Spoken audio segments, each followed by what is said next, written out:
Hi, it's Lau again. There's something that people ask me a lot that I want to parse. I want to sort of tease it out. And I want to help you find the language to look at the nuances of things. When people come to me and they say, I want to practice Qigong's practices or Neigong practices, or even, the Neidan, I want to practice the internal alchemies. And they say, I've done it for a while, but I said, well, what's a while? And they say, well, I did Qigong for about 2 months. I said, wow, 2 months. Did you feel anything? Yeah, I felt some things, but I don't know. I was spending 3 hours on it. I'm like, 3 hours? You have a job? What do you mean 3 hours? Who? What? I kind of want to work with this idea, okay? Qigong, yoga, meditation, there are times that we do that. We have to move the body. It's a very important thing to move the body. But moving the body or doing these things to get something is the wrong way to focus on any of these practices, Tai Chi, anything.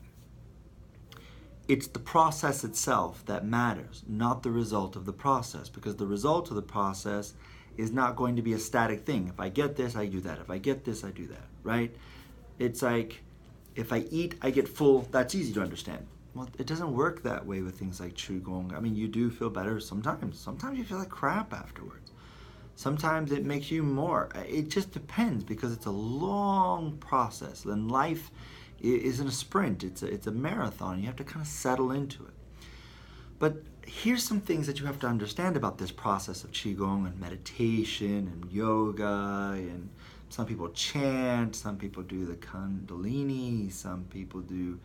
It doesn't matter what you do. What matters is that you consistently do it. If you come to me and say, I can lift 1,000 pounds, and you lift it up, and I go, wow, that's amazing. But if I ask you the next day, hey, lift that 1,000 pounds. Oh, I can't today. And then the next day, oh, I still can't. You lift it one time. Wow, it's impressive once. But true strength is not something you can do just once. True effect or efficacy, which is one of the biggest things that we really want in life, is effectiveness, efficacy, consistent efficacy. It comes from having consistent training in something. If you run for 6 months and then stop for 2 years and then run for 6 months, you're not an effective runner. You may get good at running, but you're never going to be great at running, because you're not effectively keeping it going. People with the start, stop. It doesn't work that way. Even if you say, well, I did it for 2 months, great. But let's say you ate for 2 months and then stopped eating the rest of your life. How's that work? Consistency is where we get strength in anything. We consistently do it, which consistently pulls the boundaries. I've said this in other videos. We are only as successful as our rituals. We are only as successful as that which we consistently do. So if you say, I want to practice Qigong because I want to make me more balanced and more energetic, well, maybe it'll do that. But only if you consistently do it every day. Just like, I want to eat healthy and I want to feel good. Well, yeah, eat healthy, great. You feel good after a while. If you ate like crap for decades and then you eat well for 2 weeks, you may feel amazing, but you may not feel anything. You may feel sicker as the body starts to process all that toxicity out of you. It's not something like, I do this, I get that. I do this, I get that. Life is never that one for one. Oh, how it would be amazing. But it's not. Life is about consistency. And when you consistently make a practice, you have to fall in love with the practice. The practice itself is what gives us our strength. But falling in love with the practice is the way to habituate or make a ritual out of a practice. So if you say, oh, I love, how I feel after meditation. Great. How long do you feel that way? Oh, maybe 30 minutes. Wonderful. How long do you meditate? Oh, 3 hours. Oh, do you enjoy the 3 hours?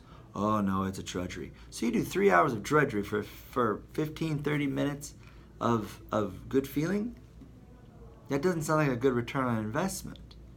And it doesn't seem like you're being effective in it. You have to be consistent, but you have to be effectively consistent. You have to do the practices effectively. In the beginning, I don't worry so much about form and all of those things, because I just want you to get into the habit of doing something, whereas you do it every day. And even if it's just 2 minutes, that's a little something is better than a lot of nothing.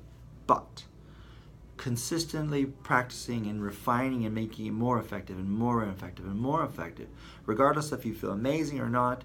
Everything is just a feedback going, well, I did this and I didn't feel very good.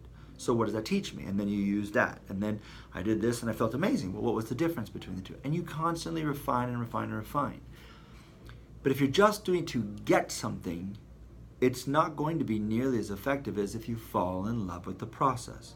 If I've ever heard of a really great encapsulation, they say that you could say that the process of living a Taoist life is the process of learning to learn the process of processes. Life is just a process of processes. When you get in the shower, you turn the water on and you get your hair wet and you wash your body in a very specific pattern so you make sure you get everything. And you wash your hair, or you wash your hair. But it's a process. You don't just get in, get wet, get out, you're done. No, it doesn't work that way. It's not an instantaneous thing. It's a process. And when you're done with it, then you towel it off and you go, But if you only felt good afterwards, well, that makes it terrible. But because you feel good in the hot shower and you let the muscles relax and all, the whole process is enjoyable. Just like climbing a mountain. Climbing a mountain for most people is the most arduous, tedious. I hate it. I don't want to do it. When you get up there and you see the breathtaking view and you go, oh, so amazing. Yeah, great. You have a few minutes on top of a mountain, but you don't live up there and you're going to have to come back down. But if you were in love with going up and in love with coming down the mountain, then the whole process. Consistency is how we gain love for the process, because we come to understand it, we come to internalize it, we believe, then we know it, then we act on it, and then we become it. The 4 stages of internalizing. When we become a mountain climber, or we become a meditation person, or we're a cultivation person, then we're no longer doing it. It's simply what we do. And so when I teach meditation, sometimes people go, I thought meditation, you sat and your back was straight. Well, that's a form of meditation, and the Zen do it, the yogis do it. I mean, the TM, the Transcendental Meditation, they do it. So I don't teach that, because that's what they teach, and it's redundant for me to teach it too. I teach having a conversation with you and learning to meditate that conversation, because you can do that at the DMV, you can do it at the grocery store, you can do it in traffic, where you can learn to have this type of interaction and still meditating. Because as I'm talking to you now, I'm having a meditative experience. I'm fully present, there's no past, there's no future, there's this moment, there's you and I, and we're having this interaction. We are meditating it. You may have had many thoughts just now. You may have felt many things like, oh, this guy is boring me. Whoa, what is he saying? Oh, you could have, but you're just observing it, you're experiencing it, but it's not controlling you. You're just experiencing it. Welcome to practical meditation, where you put it into every aspect of your life. And that's a beautiful thing. But you have to learn to do that consistently. If you go and you get a Zafa cushion and you get your saffron robes and you get your patchouli and you sit there and like, oh my gosh, I'm woke AF, oh my God, I probably look so like enlightened. I bet you there's light coming from me. I bet it. Well, great, I suppose. But how many times are you going to get on that Zafa cushion? Are you going to do it when you get home from work, you get yelled at by the boss? You're going to do it when you and your significant other tangle with one another? You're going to do it when the kids are... You're going to do it when you get the IRS letter? I doubt it. What Taoism is, if it's anything, is it's practical. If it's not practical, it's not Tao. You have to be able to do it. Consistency. Consistency, consistency, consistency. If you want to master anything, you've got to do it and do it and do it until it becomes so ingrained that you no longer do it. It's just done. Well, consistency has manifestations in our life. And so how do we know? Well, I don't feel bad. That's how I'll know. When I don't feel sad or anything more. No, that's not the right way to look at it. Many of the people who are committing suicide have amazing lives. And people say, why? And it's simple.